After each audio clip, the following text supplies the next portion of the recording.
ओम शरणागत दीनार्थ परित्राण परायणे सर्वस्यार्ति हरे देवी नारायणी नमोस्तुते सर्वस्वरूपे सर्वेशे सर्वशक्ति समन्विते भयभयत्राहिनो देवी दुर्गे देवी नमोस्तुते।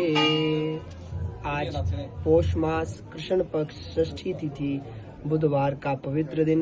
माँ इस प्रातः काल की इस पवित्र वेला में सब भक्तों ने हाजिरी लगवाई है। माँ सभी को भक्ति देना, सभी धन धान्य से परिपूर्ण रहे, सबके जीवन में माँ आपके चरणों की भक्ति की प्राप्ति हो। महामाई आज का दिन सफल करना, यात्रा सफल करना, खुशियों से जोड़िए बढ़ना। बोलो सच्चे दरबार की जय। जय माता दी, जय माता दी। आपका क्या नाम है?